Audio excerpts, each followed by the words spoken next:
Muchas gracias, Padre Celestial, porque tu mirada está siempre sobre nosotros.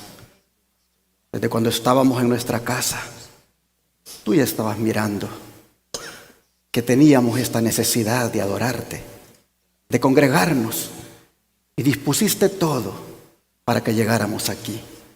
De manera que estamos muy agradecidos ahora de que el Espíritu Santo siga obrando con nosotros y ponga ese deseo de estar en tu casa.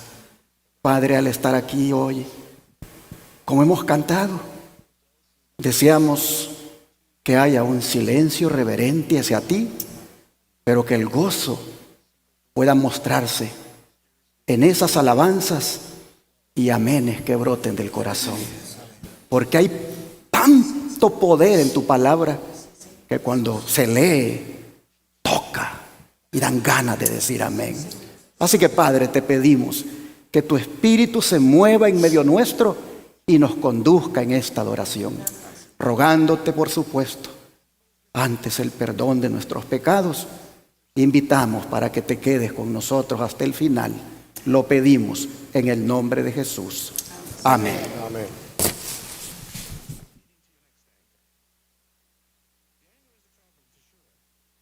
Hoy quiero hablarles de dos cisnes negros que han de venir al mundo. Cisne negro le llaman a un evento sorpresa, inesperado e imprevisible. Cuando estamos para dar inicio a un nuevo año, la teoría del cisne negro está sonando muy fuerte, pero no desde un punto de vista positivo. Eso está haciendo que algunos magnates y poderosos, a manera de un mal presagio, vean el 2024 como un año malo que está por llegar.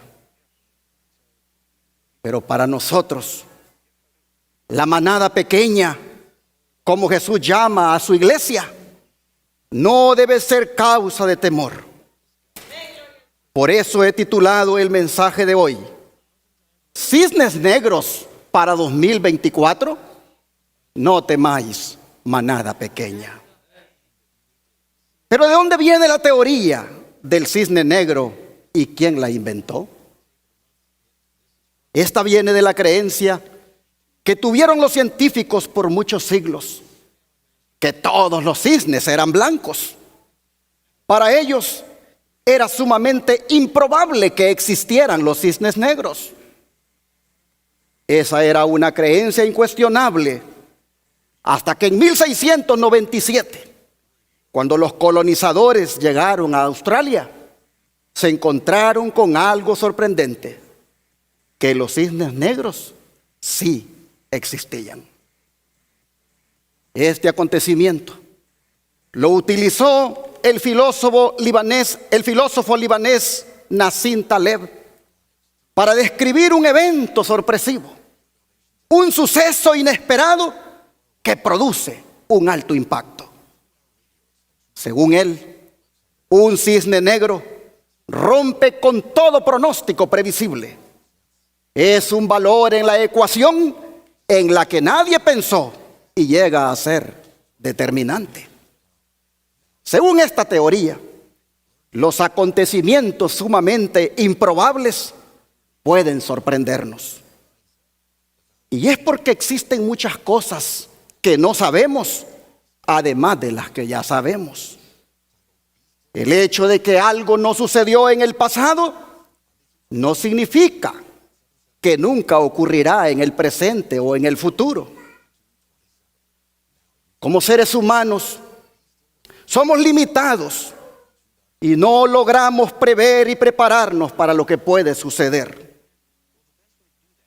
Pero lo que sí queda claro es que un cisne negro revela cuán vulnerables podemos llegar a ser los seres humanos.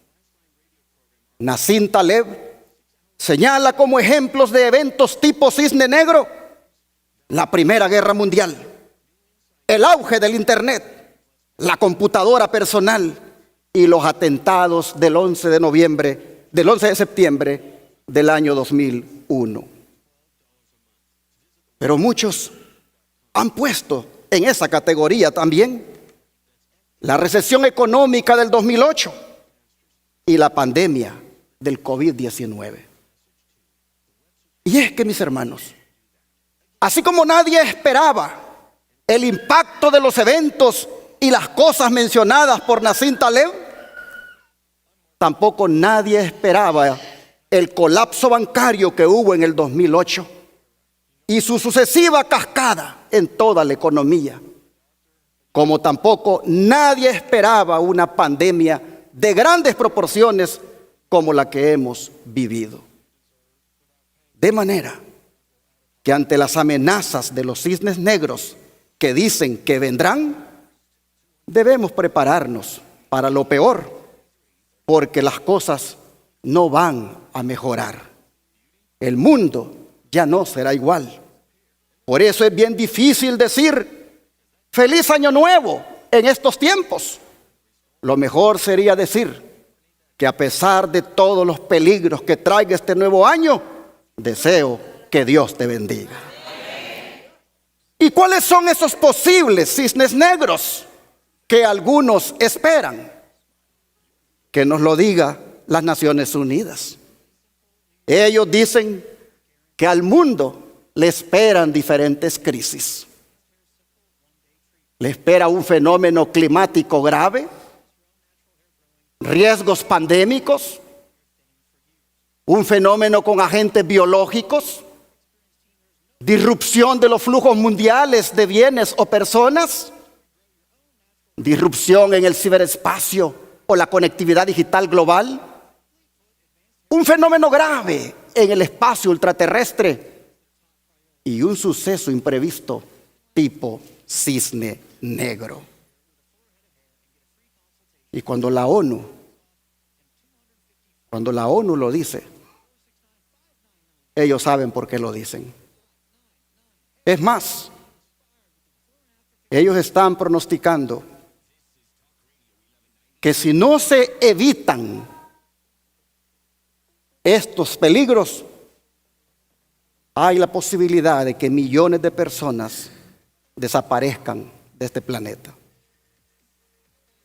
¿Por qué digo que cuando la ONU lo dice con propiedad? Porque ellos son los protagonistas de la agenda global que se promueve ahora.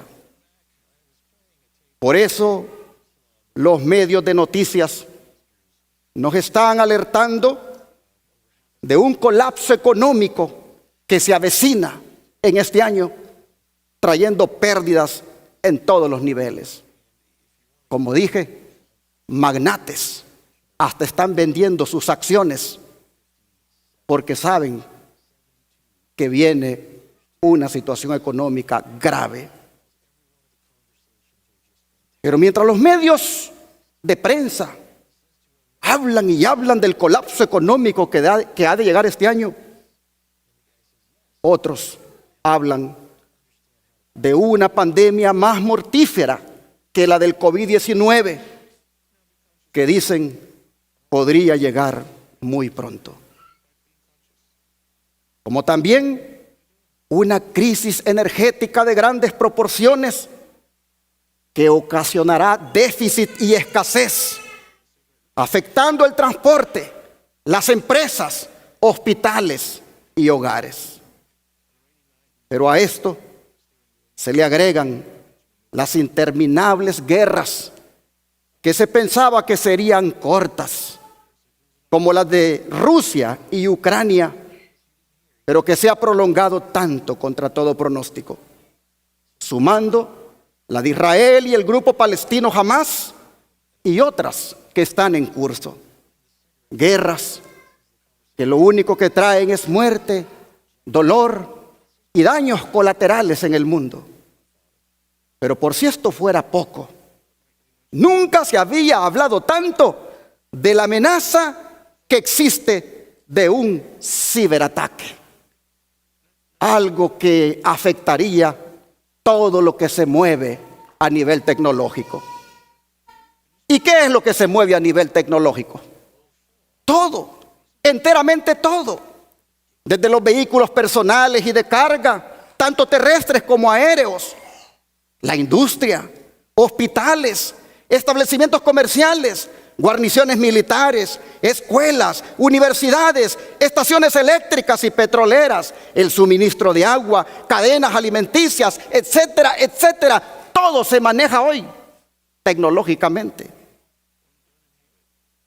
Se habla tanto de esta amenaza que hasta películas se están haciendo, como la producida por el expresidente Barack Obama, en la cual habla de cómo el mundo será trastornado por un ciberataque. Cómo ese ciberataque va a afectar el transporte, va a aislar a las personas al desconectarla de todos los servicios, y cómo va a trastornar inclusive la naturaleza, al punto de que los animales buscarán a las personas por el miedo que sentirán. No sé si Barack Obama habrá leído Patriarcas y Profetas, como ya se lo voy a mostrar, lo que sucedió con los animales en una ocasión. Muchos le están dando crédito a esa película porque es producida por uno de los grandes de este mundo, uno que conoce muy bien los secretos de los países y sus desarrollos tecnológicos y de lo que son capaces de hacer cuando se trata de un ataque cibernético. De manera, hermanos y hermanas, que hasta en las películas le están diciendo a la gente en su cara lo que están esperando los grandes de la tierra. Y pudiéramos decir, basta ya de tanta mala noticia, pero los expertos siguen diciendo que una hambruna tomará lugar como resultado de todo lo mencionado, Al mismo tiempo que desastres naturales se incrementarán, acentuando la crisis climática de la que tanto habla el Papa y por la que promueve la implementación de una ley dominical en la cual no se compre ni se venda para contrarrestar el cambio climático y restaurar el planeta. Así lo hizo ver el portal de noticias sobre religión RNS. Se los pongo acá. El editor de este portal de noticias dice: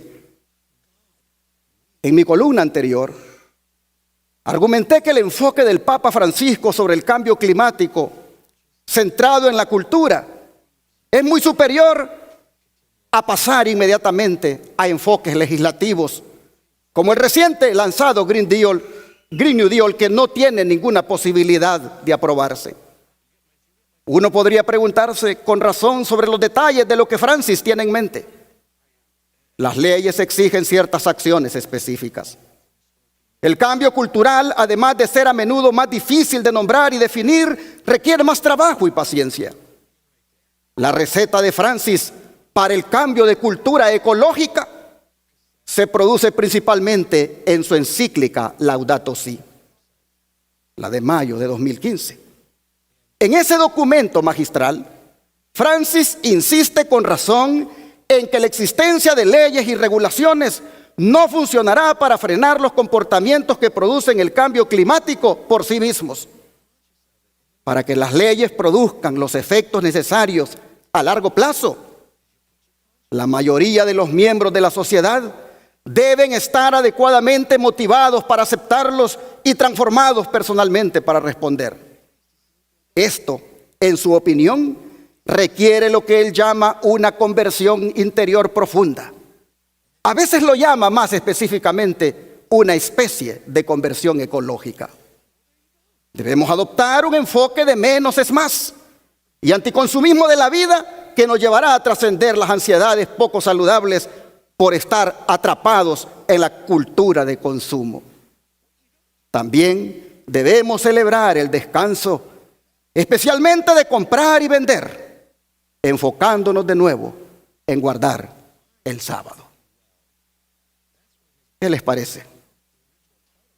Así están interpretando los medios de prensa la narrativa de Francisco en lo relacionado a su agenda por el cambio climático. Ellos ven que dicha agenda viene aparejada de leyes que impedirían comprar y vender en el sábado. La pregunta es, ¿cómo lo conseguirán? Bueno, por eso están promoviendo un cambio en la economía. El Papa dice que debería de haber una economía basada en valores cristianos. Economía basada en valores cristianos. ¿Será que en la nueva economía que se está promoviendo, en la cual va a desaparecer el dinero en efectivo y se va a implementar la moneda digital, será que habrá un sistema donde las tarjetas bancarias o lo que se tenga como moneda no funcionen en el sábado de Francisco? ¿Y cuál es el sábado de Francisco? ¿Es el sábado, séptimo día de la semana de la creación, el día que Dios descansó? Claro que no. En la encíclica Laudato Si, a la cual hace referencia el medio de noticias RNS, Francisco dice cuál es su sábado. Se los pongo acá. El domingo, así como el sábado judío, se ofrece como día de la sanación de las relaciones del ser humano con Dios, consigo mismo y con los demás y con el mundo. La ley del descanso semanal imponía abstenerse del trabajo el séptimo día. El descanso es una ampliación de la mirada que permite volver a reconocer los derechos de los demás. Así, el día de descanso, cuyo centro es la Eucaristía, domingo, derrama su luz sobre la semana entera y nos motiva a incorporar el cuidado de la naturaleza y de los pobres. ¿Qué les parece? Qué sagacidad, ¿no es cierto? Bien dijo el profeta Daniel que el cuerno pequeño con su sagacidad engañaría a muchos. Y aquí tenemos una muestra. Al hacer pasar en su agenda por el clima el sábado bíblico por el domingo. Ahora, ¿qué va a venir sobre el pueblo de Dios cuando los gobiernos establezcan leyes dominicales para apoyar la agenda de Francisco, como lo dice el medio de noticias religiosas que hemos leído hace un momento? ¿Qué va a venir sobre el pueblo de Dios cuando decida ser fiel al sábado bíblico y no al domingo? Si la ley estuviera relacionada con alguna penalidad que viola la libertad religiosa, como también la ley de Dios, y el pueblo de Dios elige obedecer a su Dios. ¿Qué va a pasar? ¿Qué va a venir sobre el pueblo de Dios? Bueno, serán acusados de ser los culpables de que el cambio climático no se haya contenido, pues este continuará cada vez con más desastres naturales y serán perseguidos, como ocurrió en los días del emperador Nerón. Vean lo que ocurrió con los cristianos en ese tiempo.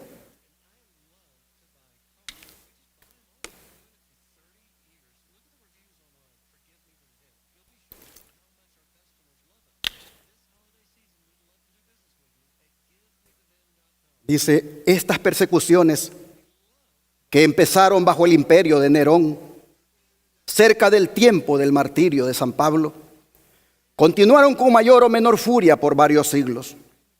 Los cristianos eran inculpados calumniosamente de los más espantosos crímenes y eran señalados como la causa de las mayores calamidades: hambres, pestes y terremotos.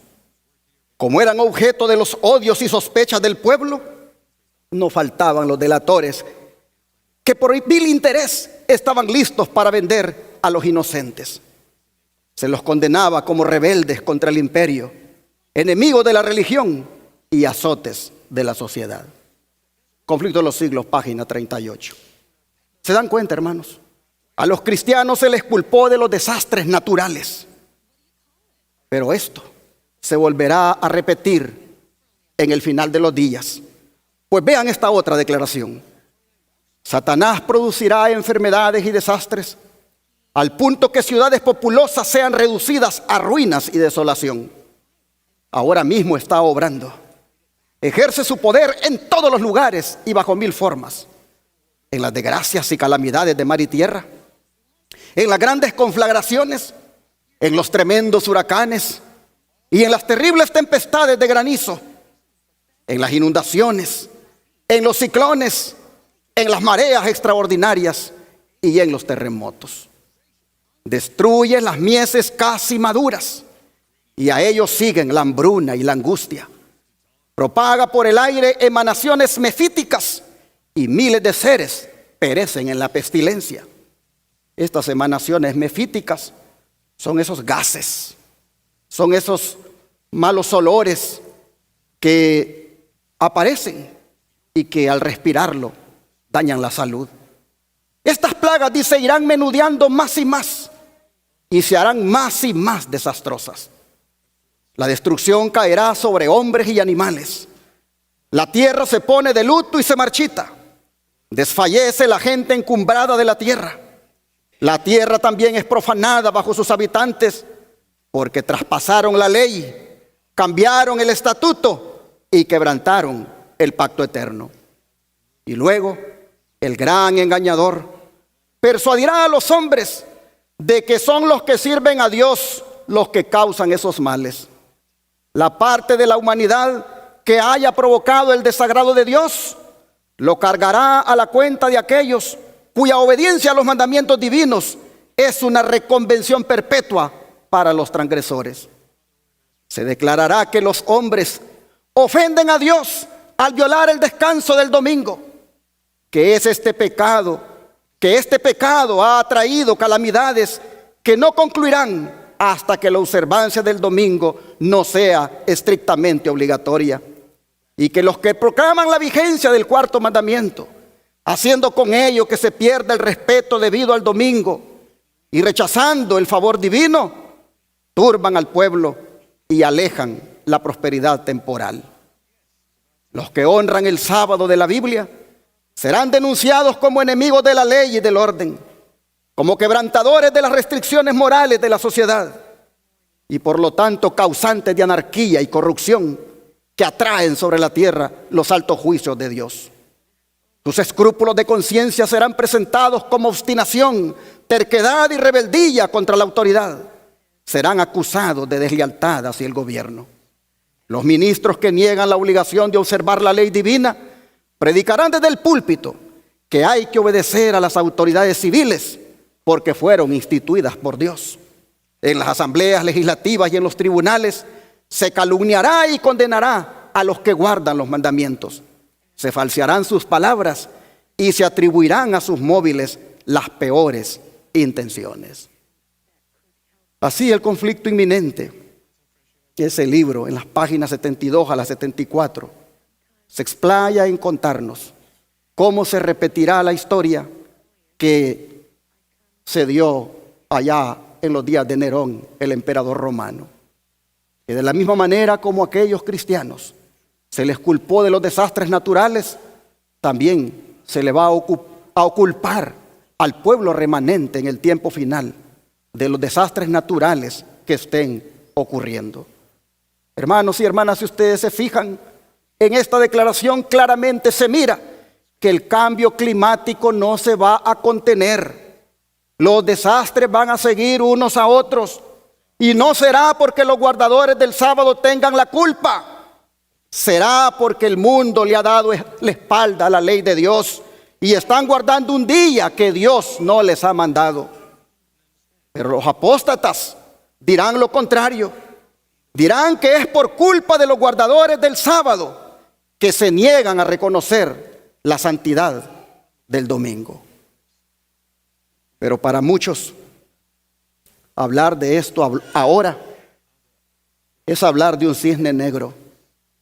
Muy improbable que ocurra.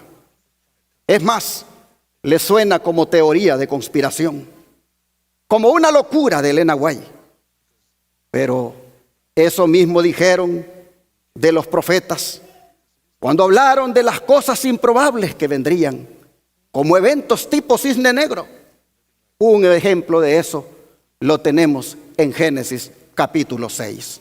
Abramos la Biblia en Génesis 6, versículo 9 al 17.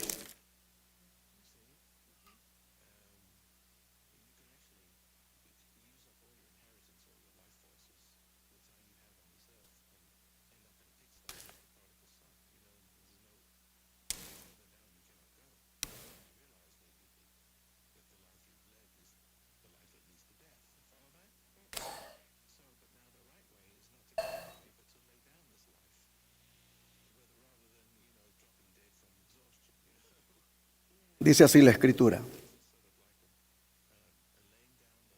Génesis 6, versículos 9 al 17. Estas son las generaciones de Noé. Noé, varón justo, era perfecto en sus generaciones. Con Dios caminó Noé. Es decir, ¿se parecía a quién? ¿A quién? A Enoc. Si una cosa aprendió Noé de Enoc, fue a caminar con Dios. Si una cosa tú tienes que aprender en la vida, es a caminar con Dios. Los que caminan con Dios, Dios los ve como personas justas delante de Él. Sigue diciendo.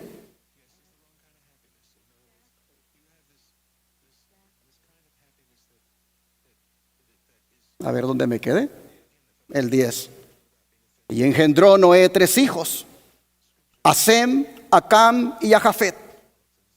Y se corrompió la tierra delante de Dios, y estaba la tierra llena de violencia. Y miró Dios la tierra, y he aquí que estaba corrompida, porque toda carne había corrompido su camino sobre la tierra. Oh, hermanos, paremos aquí. Cuando habla de que toda carne se había corrompido, estamos hablando de que ahí habían mujeres, hombres y niños. Todos se habían corrompido. Y entonces dijo Dios, versículo 13. Dijo pues Dios a Noé: he decidido el fin de todo ser, porque la tierra está llena de violencia a causa de ellos.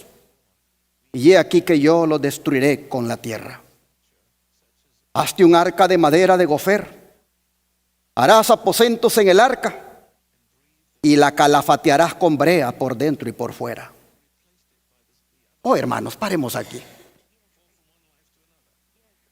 Le está diciendo que va a destruir a toda la raza humana. Le está diciendo como una persona digna de su confianza, lo que va a hacer con la raza humana de aquella época. Y vean, le dice: hazte un arca de madera de gofer. Versículo 14. Harás aposentos en el arca y la calafatearás con brea por dentro y por fuera. Y de esta manera la harás. De 300 codos de longitud el arca, del arca. De 50 codos su anchura y de 30 codos su altura. Una ventana harás al arca y la acabarás a 1 codo de elevación por la parte de arriba. Y pondrás la puerta del arca a su lado y le harás piso bajo, segundo y tercero. Y he aquí que yo traigo un diluvio de agua sobre la tierra para destruir toda carne en que haya espíritu de vida debajo del cielo. Todo lo que hay en la tierra morirá. Ahora vean el verso 22. Y lo hizo así Noé. Hizo conforme a todo lo que Dios le mandó. Si una cosa tú tienes que aprender en la vida, es que siempre hagas todo lo que Dios te mande. Porque los que hacen todo lo que Dios les mande, Dios los considera personas dignas de su confianza. Y ya podría usted decir: oh, pastor, Entonces está descartando a todos los que no hacen lo que Dios les manda, que no son dignos de confianza. Efectivamente, no sé dónde aprendiste de que Dios hace dignos de confianza a aquellos que no hacen lo que Él les manda. Bueno, sigamos leyendo. Versículo ahora, capítulo 7, ahora versículo 1. Dijo luego Jehová a Noé: entra tú y toda tu casa en el arca, porque a ti he visto justo delante de mí en esta generación. Ahora vamos a leer versículos 4 al 7. Porque pasados aún 7 días, yo haré llover sobre la tierra 40 días y 40 noches. Y raeré de sobre la faz de la tierra a todo ser viviente que hice. E hizo Noé conforme a todo lo que le mandó Jehová. Segunda vez que la Biblia recalca que Noé, hermanos, era obediente. Versículo 6. Era Noé de 600 años cuando el diluvio de las aguas vino sobre la tierra. Y por causa de las aguas del diluvio entró Noé al arca, y con él sus hijos, su mujer y las mujeres de sus hijos. Versículos 10 al 12 ahora. Y sucedió que al 7º día las aguas del diluvio vinieron sobre la tierra. El año 600 de la vida de Noé, en el mes segundo, a los 17 días del mes, aquel día fueron rotas todas las fuentes del grande abismo, y las cataratas de los cielos fueron abiertas, y hubo lluvia sobre la tierra 40 días y 40 noches. Versículos 21 al 24 ahora. Y murió toda carne que se mueve sobre la tierra, así de aves como de ganado, y de bestias, y de todo reptil que se arrastra sobre la tierra, y todo hombre. Todo lo que tenía aliento de espíritu de vida en sus narices, todo lo que había en la tierra, murió. Así fue destruido todo ser que vivía sobre la faz de la tierra, desde el hombre hasta la bestia, los reptiles y las aves del cielo, y fueron raídos de la tierra, y quedó solamente Noé y los que con él estaban en el arca. Y prevalecieron las aguas sobre la tierra 150 días. Una cosa que me llama la atención, aunque no lo leímos, es que Dios le haya dicho a Noé: mira, yo voy a destruir toda la gente que vive aquí en este mundo, y voy a destruir también todo lo que he creado, pero contigo yo voy a hacer un pacto. Contigo yo voy a hacer un compromiso, y es de que a ti y a tu familia los voy a salvar.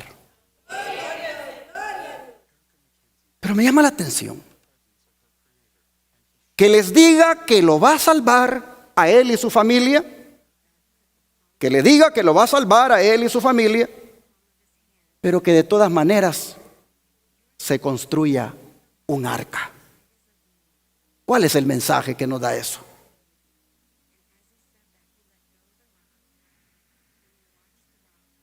Que Dios solo salva a los que procuran su propia salvación. Por eso dijo Pablo: ocupaos ¿de qué? De vuestra salvación. ¿Con qué? Con temor y temblor. Yo te voy a salvar, Noé, pero tú tienes que procurar esta salvación. Y la forma de procurar esta salvación es haciéndote esta arca. Al hacer el arca me vas a demostrar la fe que tienes en mí al creerme lo que te estoy diciendo, y al mismo tiempo me vas a demostrar lo obediente que eres. Pero al mismo tiempo tú vas a procurar tu propia salvación. Es que Dios no puede salvar a uno que no procure su propia salvación. Es decir, a uno que no la busque, a uno que no le interese. Hermanos, nosotros no podemos salvarnos sin Dios. Pero Dios no puede salvarnos sin nosotros. Lo vuelvo a repetir. Nosotros no podemos salvarnos sin Dios.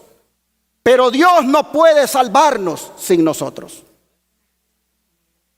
Si Noé dice,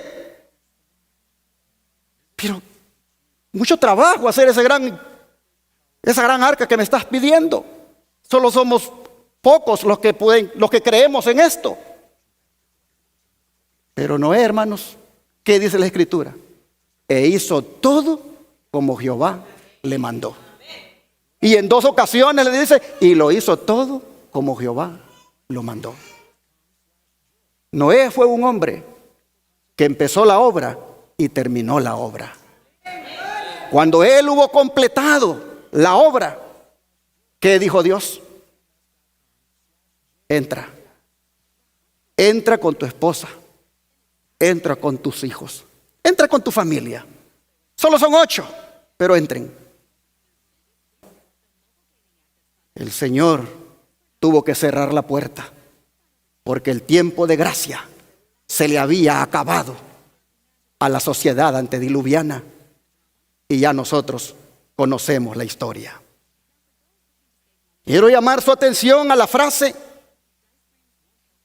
la que Dios dice, he aquí yo traigo un diluvio. Porque ese enfático yo era una clara indicación de que la catástrofe venidera era un castigo divino y no algo que sucedió en forma natural.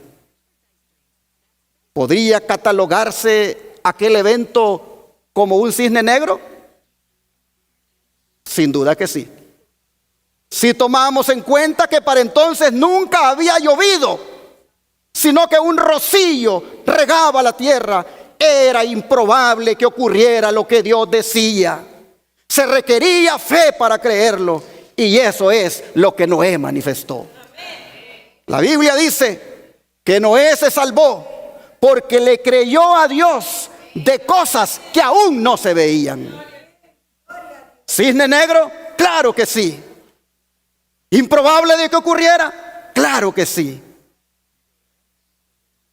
Pero aún así, él creyó que algo improbable tomaría lugar porque Dios lo decía.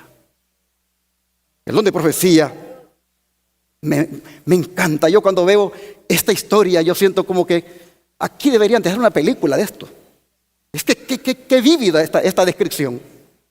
Dice, 120 años antes del diluvio, el Señor mediante un santo ángel comunicó a Noé su propósito y le ordenó construir un arca. Mientras la construía, había de predicar que Dios iba a traer sobre la tierra un diluvio para destruir a los impíos. Como dije, cada hachazo, cada martillazo era un llamado al arrepentimiento para aquella sociedad perdida. Los que creyeran, dicen el mensaje, y se prepararan para ese acontecimiento, mediante el arrepentimiento y la reforma, obtendrían perdón y serían salvos. Oh, hermanos y hermanas, es que Dios no hace un juicio sin antes hacer una invitación para que la gente se salve. Dios no termina el juicio ni lo ejecuta sin antes hacerle un llamado a la raza humana a que se arrepienta de sus pecados. Enoc había repetido a sus hijos lo que Dios le había manifestado tocante al diluvio. Y Matusalén y sus hijos, que alcanzaron a oír las prédicas de Noé, lo ayudaron en la construcción del arca. No fue, y aquí, hermanos, es bueno destacar de que Enoc creyó al cisne negro de Dios. Y Matusalén y sus hijos también lo creyeron. Pues dice aquí que le ayudaron a Noé a construir el arca, solo que murieron antes, porque la construcción del arca duró ¿cuántos años? 120 años. Matusalén y sus hijos creyeron al cisne negro de Dios, pero no llegó ese cisne negro en sus días. Y sin embargo, el don de profecía dice, lo creyeron. Lo creyeron porque Dios se lo había hecho saber a Enoc. Ahora, vean lo que sigue diciendo el don de profecía. No fueron las multitudes, dice, o las mayorías, las que se colocaron de parte de lo justo. El mundo se puso contra la justicia y las leyes de Dios. Y Noé fue considerado fanático. Satanás, al tentar a Eva para que desobedeciera a Dios, le dijo, no moriréis. Grandes hombres del mundo, honrados y sabios, repitieron lo mismo. Las amenazas de Dios, dijeron, tienen por fin intimidarnos y nunca se realizarán. No debéis alarmaros, decían los hombres grandes, sabios. Nunca se producirá la destrucción de la tierra por el Dios que la hizo, ni el castigo de los seres que Él creó. Podéis estar tranquilos, no temáis. Noé es un descabellado fanático. El mundo se reía de la locura del iluso anciano. En vez de humillar sus corazones ante Dios, persistieron en su desobediencia e impiedad, como si Dios no les hubiera hablado por su siervo. Ven ustedes, hermanos, cómo son tratados los que hablan de cosas improbables que han de ocurrir, como lo es el caso de la ley dominical de la que hice referencia anteriormente. Son tratados como locos y fanáticos. Así fue con Noé, que de la predicación de lo improbable, de la predicación de algo que no era previsible, lo tildaron de loco. Pero sigamos leyendo. El mundo antediluviano razonaba que las leyes de la naturaleza habían sido estables durante muchos siglos. Las estaciones se habían sucedido unas a otras en orden. Hasta entonces nunca había llovido. La tierra había sido regada por una niebla o el rocío. Los ríos nunca habían salido de sus cauces, sino que habían llevado sus aguas libremente hacia el mar. Leyes fijas habían mantenido las aguas dentro de sus límites naturales. Pero estos razonadores no reconocían la mano del que había detenido las aguas, diciendo, hasta aquí llegarás y no pasarás adelante. Así lo dice Job 38:11. A medida que transcurría el tiempo, sin ningún cambio visible en la naturaleza, los hombres cuyo corazón a veces había temblado de temor, comenzaron a tranquilizarse. Razonaron, como muchos lo hacen hoy, que la naturaleza está por encima del Dios de la naturaleza y que sus leyes están tan firmemente establecidas que el mismo Dios no podría cambiarlas. Alegando que si el mensaje de Noé fuera correcto, la naturaleza tendría que cambiar su curso, hicieron que ese mensaje apareciera ante el mundo como un error, como un gran engaño. Demostraron su desdén por la amonestación de Dios, haciendo exactamente las mismas cosas que habían hecho antes de recibir la advertencia. Continuaron sus fiestas y glotonerías. Siguieron comiendo y bebiendo, plantando y edificando, haciendo planes con referencia a beneficios que esperaban obtener en el futuro. Y se hundieron más profundamente en la impiedad y el obstinado menosprecio de los requerimientos de Dios para mostrar que no sentían, que no temían al ser infinito. Afirmaban que si fuera cierto lo que Noé había dicho, los hombres de fama, los sabios, los prudentes y los grandes lo habrían comprendido. Estamos leyendo en Patriarcas y Profetas desde la página 73 en adelante. Pero hermanos, así como estos antediluvianos se expresaban diciendo que si eso hubiera sido cierto o si era cierto, ya los hombres famosos, los sabios y los prudentes y los grandes lo hubieran comprendido, así resulta que ahora hay voces en relación al tema de la ley dominical. Muchos dicen que lo van a creer hasta cuando los pastores se lo digan. Hasta cuando la conferencia oficialmente lo diga, que ya se firmó. Hasta que venga un boletín de la asociación y oficialmente se lo diga, porque los grandes, los ministros, ellos son los que van a decir cuando eso ocurra. Así algunos ahora no le dan importancia a este tema de la ley dominical que se mueve fuertemente en los ministerios de verdad presente. Pero sigamos leyendo, porque mientras los antediluvianos esperaban eso, de que hombres sabios y famosos ya lo hubieran entendido si aquello podía ser cierto, vean lo que pasó. Durante 7 días, después de que Noé y su familia habían entrado en el arca, no aparecieron señales de la inminente tempestad. Durante ese tiempo se probó su fe. Fue un momento de triunfo para el mundo exterior. La aparente tardanza confirmaba la creencia de que el mensaje de Noé era un error y que el diluvio no ocurriría. A pesar de las solemnes escenas que habían presenciado, al ver cómo las bestias y las aves entraban en el arca y el ángel de Dios cerraba la puerta, continuaron las burlas y orgías. Y hasta se mofaron los hombres de las manifiestas señales del poder de Dios. Se reunieron en multitudes alrededor del arca para ridiculizar a sus ocupantes con una audacia violenta que no se habían atrevido a manifestar antes. Pero al 8º día, oscuros nubarrones cubrieron los cielos.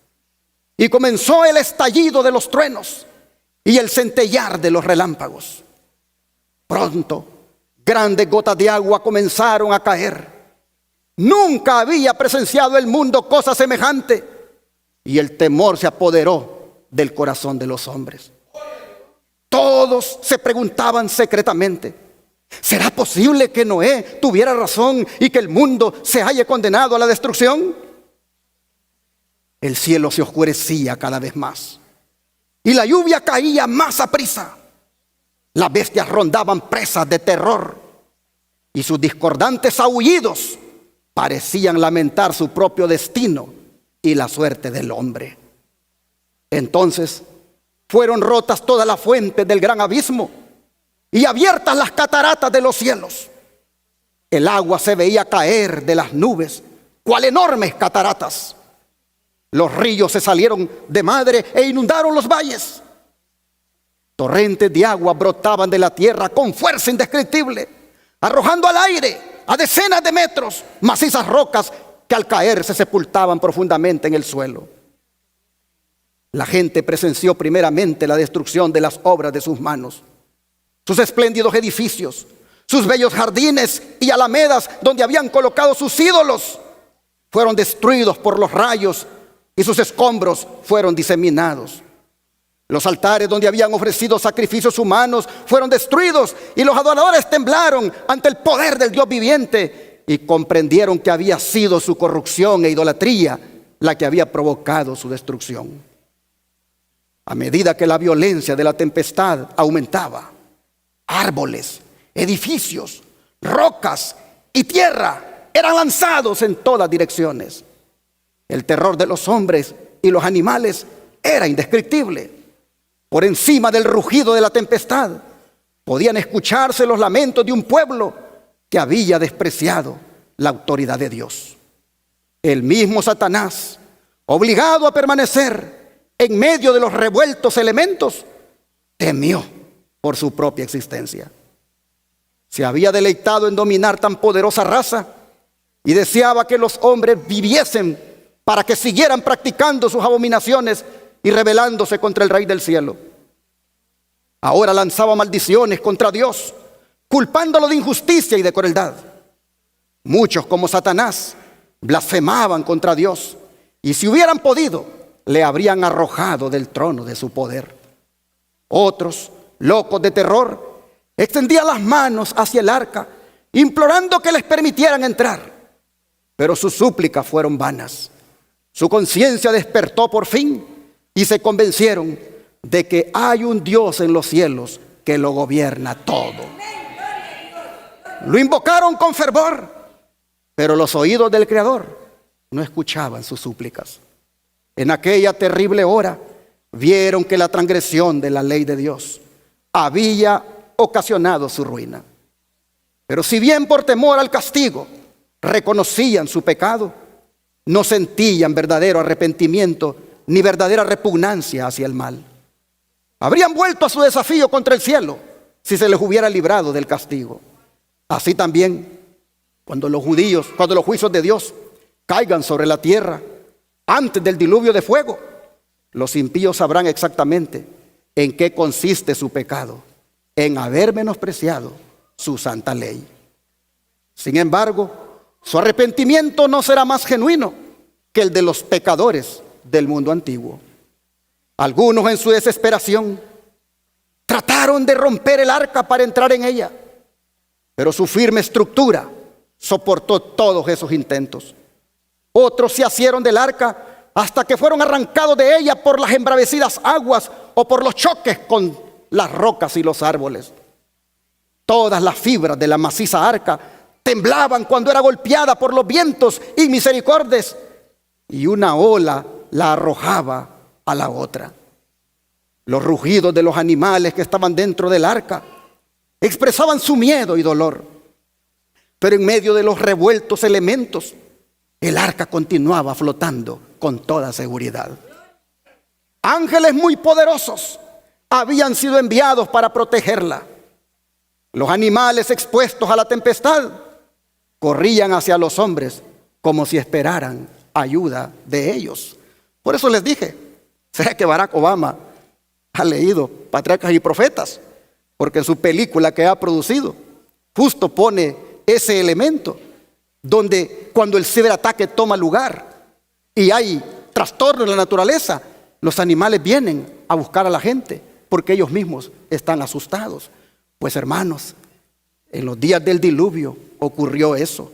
Dice, los animales expuestos a la tempestad corrían hacia los hombres como si esperaran ayuda de ellos. Algunas personas se ataron juntamente con sus hijos en los lomos de poderosos animales, sabiendo que estos eran tenaces para conservar la vida y que subirían a los picos más altos para escapar de las crecientes aguas. Otros se ataron a altos árboles en la cumbre de las colinas o las montañas, pero los árboles fueron desarraigados y juntamente con su cargamento de seres vivientes fueron lanzados a las bullentes olas. Sitio tras sitio que prometía seguridad era abandonado. A medida que las aguas subían más y más, la gente huía a las más elevadas montañas en busca de refugio. En muchos lugares podía verse a hombres y animales que luchaban por asentar pie en un mismo sitio, hasta que al fin unos y otros eran barridos por la furia de los elementos. Me llama la atención, hermanos, esto, que dice que la gente subía más y más a las cumbres de las montañas en busca de refugio, pero no lo encontraron. Porque esto me dice a mí que cuando Dios se haga presente en el día final, muchos van a buscar un refugio y no lo hallarán. Llama la atención que por muy alto que subiera la gente, las aguas, dice, Dios se encargó que subieran como 7 metros más arriba del monte más alto que pudiera haber. De manera que nadie pudo salvarse, excepto el remanente, los 8 que le creyeron a Dios del cisne negro que vendría. Dice, desde las cimas más altas, los hombres contemplaban un enorme océano sin playas. Las solemnes amonestaciones del siervo de Dios ya no eran objeto de ridículo y mofa. ¿Cuánto habrían deseado estos pecadores condenados a morir que se les volviera a deparar la oportunidad que habían menospreciado? ¿Cómo imploraban que se les diera una hora más de gracia, otra manifestación de misericordia, otra invitación de labios de Noé? Pero ya no habían de oír la dulce voz de misericordia. El amor, dice, no menos que la justicia, exigía que los juicios de Dios pusieran término al pecado. Las aguas vengadoras barrieron el último refugio y los que habían despreciado a Dios perecieron finalmente en las oscuras profundidades. Patriarcas y Profetas, páginas 76 a la 78. Así, hermanos y hermanas, el don de profecía describe vívidamente la experiencia de la sociedad antediluviana, cuando recibió el impacto del cisne negro de sus días. Y el apóstol Pedro toma de aquella experiencia para advertirnos a nosotros del cisne negro que sorprenderá al mundo de hoy.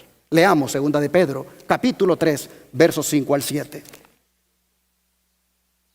2 de Pedro, capítulo 3, versos 5 al 7.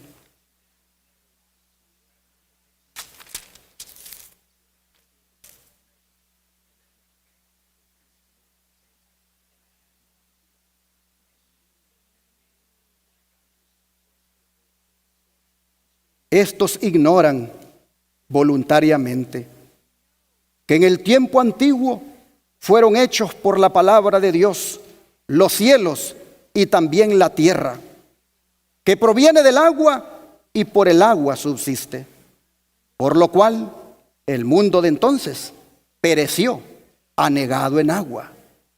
Pero los cielos y la tierra que existen ahora están reservados por la misma palabra, guardados para el fuego en el día del juicio y de la perdición de los hombres impíos. Así, hermanos y hermanas, nosotros vemos que otra tempestad se aproxima para el mundo. La tierra será otra vez barrida por la asoladora ira de Dios, y el pecado y los pecadores serán destruidos. ¿Por qué, hermanos? Porque los pecados que acarrearon la venganza sobre el mundo antediluviano también existen ahora. El temor de Dios, hermanos, ha desaparecido de los corazones de muchos, y su ley también ahora se trata con indiferencia y desdén. La intensa mundanalidad de aquella generación antediluviana es igualada ahora por la de la presente. Por eso Jesús dice en Mateo 24, versículos 38 y 39, lo siguiente. Mateo 24, versículos 38 y 39.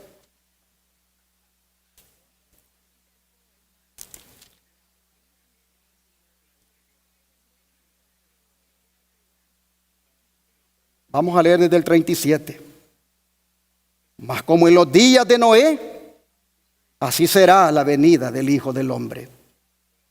Porque como en los días antes del diluvio, estaban comiendo y bebiendo, casándose y dándose en casamiento, hasta el día en que Noé entró en el arca. Y no entendieron hasta que vino el diluvio y se los llevó a todos. Así será también la venida del Hijo del Hombre.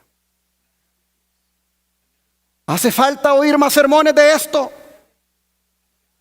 Por no predicar sermones de estos, muchos nos congraciamos con el pecado. Muchos transigimos con el pecado. Muchos lo acariciamos y a lo malo le llamamos bueno. Si se predicaran más sermones de esto, entenderíamos lo que nos espera por estar jugando con la gracia de Dios, por estar tomando tan livianamente nuestra vida cristiana. Jesús advierte que hoy estamos como en los días de Noé, y que cuando Él venga, la gente estará tan inmersa en sus propias cosas, la gente estará tan concentrada en sí misma, la gente estará solamente en sus placeres, y prácticamente Dios ausente de sus vidas. Pues Jesús dice, así entonces les va a pasar como les pasó a los antediluvianos. El don de profecía, mire cómo explica estas palabras que acabamos de leer. Dios no condenó a los antediluvianos porque comían y bebían. Les había dado los frutos de la tierra en gran abundancia para satisfacer sus necesidades materiales. Su pecado consistió en que tomaron estos regalos sin ninguna gratitud hacia el dador y se rebajaron entregándose desenfrenadamente ¿a qué cosa, hermanos? A la glotonería. No es malo, hermanos, ahora también comer y beber agua. Pero cuando lo que comemos, aunque sea saludable, en nuestra manera de conceptuar lo que es saludable, eso se lleva al exceso. Eso, hermanos y hermanas, es glotonería. Y eso hicieron, dice los antediluvianos. Al decir el Señor que comían y bebían, se rebajaron entregándose desenfrenadamente a la glotonería. Era lícito que se casaran, dice, porque Jesús dice que es que se casaban y se daban en casamiento. Era lícito que se casaran, dice. El matrimonio formaba parte del plan de Dios. Fue una de las primeras instituciones que Él estableció. Dio instrucciones especiales tocante a esta institución, revistiéndola de santidad y belleza. Pero estas instrucciones fueron olvidadas y el matrimonio fue pervertido y fue puesto al servicio de las pasiones humanas.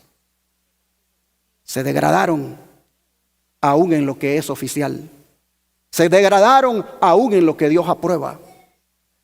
Se dejaron llevar por sus concupiscencias y bajo la santidad de que somos casados, se hicieron cosas desagradables delante de los ángeles. Dice, condiciones semejantes prevalecen hoy en día. Lo que es lícito en sí es llevado al exceso. Se complace el apetito sin restricción. Hoy muchos de los que profesan ser cristianos comen y beben en compañía de los borrachos, mientras sus nombres aparecen en las listas de honor de las iglesias. La intemperancia entorpece las facultades morales y espirituales y prepara el dominio de las pasiones bajas. Multitudes de personas no sienten la obligación moral de dominar sus apetitos sensuales y se vuelven esclavos de la concupiscencia. Los hombres viven para satisfacer el placer de los sentidos, únicamente para este mundo y para esta vida. El despilfarro prevalece en todos los círculos sociales. La integridad se sacrifica en aras de lujo y la ostentación. Los que quieren enriquecerse rápidamente corrompen la justicia y oprimen a los pobres. Y todavía se compran y venden siervos y las almas de los hombres. El engaño, el soborno y el robo se cometen libremente entre humildes y encumbrados. La prensa abunda en noticias de asesinatos y crímenes ejecutados a sangre fría y sin causa, que parecería que todo instinto de la humanidad hubiera desaparecido. Todo instinto de humanidad hubiera desaparecido. Estos crímenes atroces son hoy día sucesos tan comunes que apenas motivan un comentario o causan sorpresa. El espíritu de anarquía está penetrando en todas las naciones y los disturbios que de vez en cuando excitan el horror del mundo no son sino señales de los reprimidos fuegos de las pasiones y de la maldad que una vez que escapen al dominio de las leyes llenarán el mundo de miseria y de desolación. El cuadro del mundo antediluviano que registra la inspiración representa con fiel veracidad una copia de la condición a la que la sociedad moderna está llegando rápidamente. Ahora mismo en el presente siglo y en países que se llaman cristianos se cometen diariamente crímenes tan negros y atroces como aquellos por los cuales los pecadores del antiguo mundo fueron destruidos. Pero hermanos y hermanas, antes del diluvio, Dios mandó a Noé para darle aviso al mundo, para que los hombres procedieran al arrepentimiento y así escaparan de la destrucción. Así también ahora, a medida que se aproxima el momento de la segunda venida de Cristo, el Señor envía amonestación a hombres y mujeres para que se arrepientan de sus pecados. Oh, hermanos y hermanas, el Señor está enviando mensajes de arrepentimiento antes de que ese gran acontecimiento tome lugar. Sería bueno preguntarnos en esta hora: ¿y cuál es el pecado del cual yo me tengo que arrepentir? ¿Cuál es tu pecado, hermano? ¿Cuál es tu pecado, hermana? ¿Cuál es tu pecado, querido joven, querida joven? ¿Cuál es tu pecado? ¿Cuál es mi pecado? Todos sabemos cuál es nuestro pecado, pero debemos arrepentirnos y dejarlo de cometer ahora. De lo contrario, el evento más grandioso de la tierra va a venir y no lo vamos a disfrutar, sino que como un cisne negro nos va a impactar para lamentarnos. Con cuánta razón Jesús dijo en Lucas 21, versículos 34 al 36 lo siguiente. Lucas 21, versículos 34 al 36.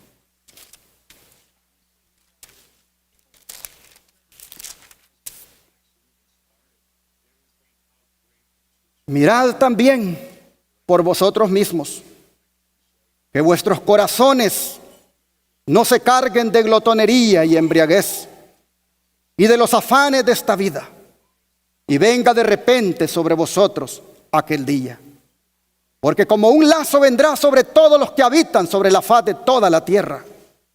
Velad pues en todo tiempo, orando que seáis tenidos por dignos de escapar de todas estas cosas que vendrán y de estar en pie delante del Hijo del Hombre.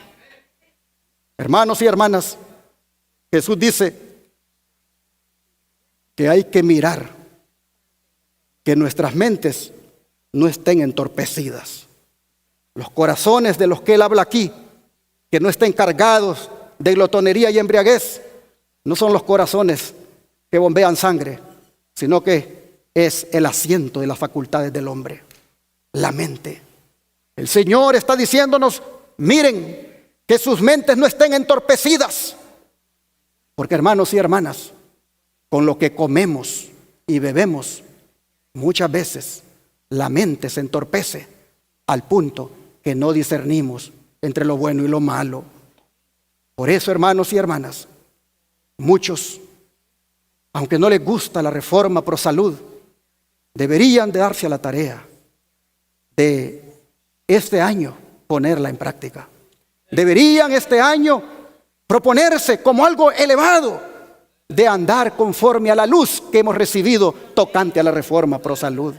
De esa manera sus mentes no estarán entorpecidas y podrán hacer, o podremos hacer, buenos razonamientos, y podremos perfectamente distinguir entre lo bueno y lo malo, y nos apartaremos de lo malo y haremos solo lo bueno delante de nuestro Dios. Oh, mis hermanos, si no lo hacemos así, la venida de Jesús vendrá cual cisne negro de una manera imprevisible y no estaremos preparados. Hermanos y hermanas, la Biblia dice que nadie sabe el día ni la hora. Cisne negro, ¿sí o no? Efectivamente. No hay que descuidarse, hermanos, que no nos agarre desprevenidos. Hay que ser como el jardinero. Ya ustedes han oído esa historia, ¿verdad? De ese jardinero que todos los días estaba allí limpiando el jardín. Y una señora que lo miraba, que todos los días estaba haciendo esa tarea, le dijo un día: ¿por qué usted limpia el jardín todos los días? ¿Acaso los dueños de la casa le dicen que venga? Y él dijo: no, los dueños de la casa están de viaje. Entonces le dijo la señora: ¿usted limpia todos los días? ¿Por qué? ¿Sabe cuándo van a venir? No, dice, ni sé cuándo van a venir. Y entonces, ¿cuál es el esmero de estar limpiando el jardín todos los días? Precisamente, le dijo, porque no sé cuándo van a venir. Yo limpio el jardín todos los días para que cuando vengan lo encuentren hermoso. Así, hermanos y hermanas, tú y yo limpiemos nuestro jardín, el jardín de nuestra vida. Tú no sabes cuándo va a venir tu Señor. Tú no sabes cuándo Él va a aparecer en gloria. Como evento tipo cisne negro aparecerá. Pero hermano y hermana, cuando venga, qué hermoso sería que encuentre el jardín de tu vida sin ninguna maleza, sino solamente con buena hierba, limpio y agradable delante de Dios. Oh, hermanos y hermanas, el Señor dice: oren, oren, la vigilancia ininterrumpida, velen. Hermanos, esa es la clave para estar siempre listos. Esto demanda nuestros esfuerzos acompañados con la ayuda de Dios, obtenida por medio de la oración. Solo así estaremos en pie en el día de la venida del Señor. Estar en pie, hermanos, implicará estar exentos, implicará estar aprobados. Los que deseen disfrutar de gozo en aquel día han de velar y orar. ¿Para qué? Para estar en guardia contra el pecado y el peligro, y para mantenerse en íntima comunión con el Señor. Pues solo los que vivan una vida así estarán listos para ver venir a Jesús en gloria. Alistémonos, hermanos, para la venida del Señor. Y si tenemos miedo a los otros cisnes negros que van a venir antes de su venida, confortémonos desde ya con las palabras de Jesús que se encuentran en Lucas 12, verso 32. Lucas 12, verso 32. No temáis, manada pequeña, porque a vuestro Padre le ha placido daros el reino. Oh, mis hermanos, cuando nuestra imaginación nos asuste con esa aprehensión de males que están por llegar, cuando sintamos, hermanos, miedo por las cosas que vendrán, no nos olvidemos de esta palabra del Señor. Él dice que nosotros somos para Él una manada pequeña.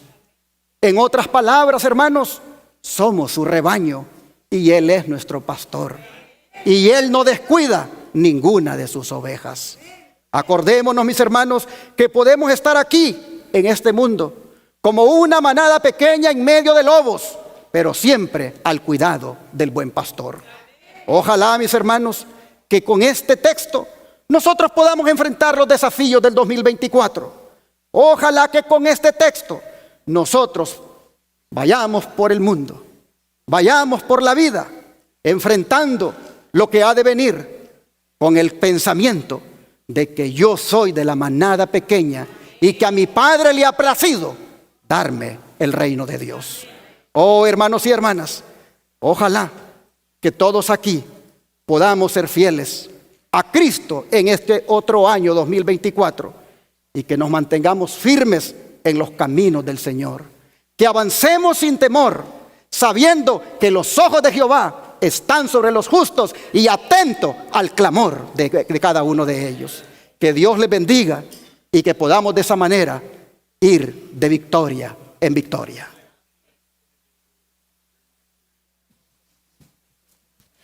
Dios bendiga su palabra. Puestos de pie, hermanos, entonaremos el himno 173. 173.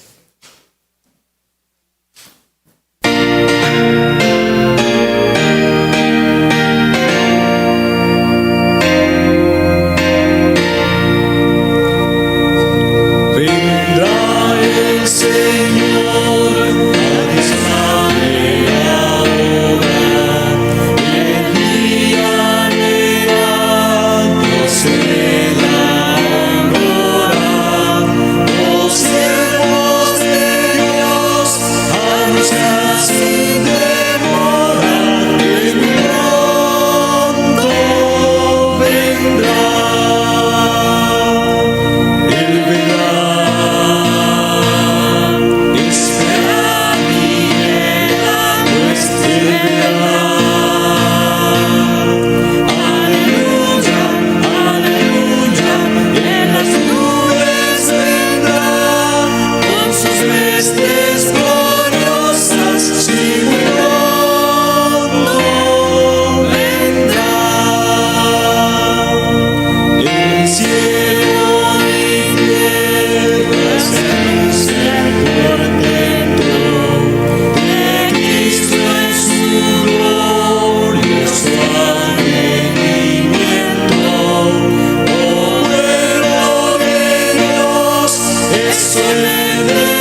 Jesús Gloria vendrá, a Jesús. hermanos.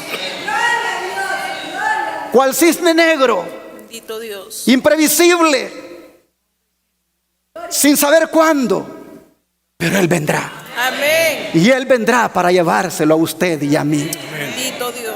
Propóngase este año profundizar su relación con Él. Propóngase este año vivir de una manera más íntima con Él. Y verá que si Él viniera este año, usted se va a ir con Él. Gloria a Dios. Vamos a orar para pedirle la ayuda al Señor.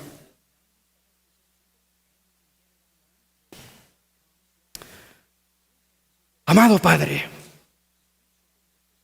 te damos gracias por hacernos ver que mientras el mundo tiene la mirada en otros cisnes negros, hay dos que llegarán, como es el de la ley dominical y el de tu segunda venida.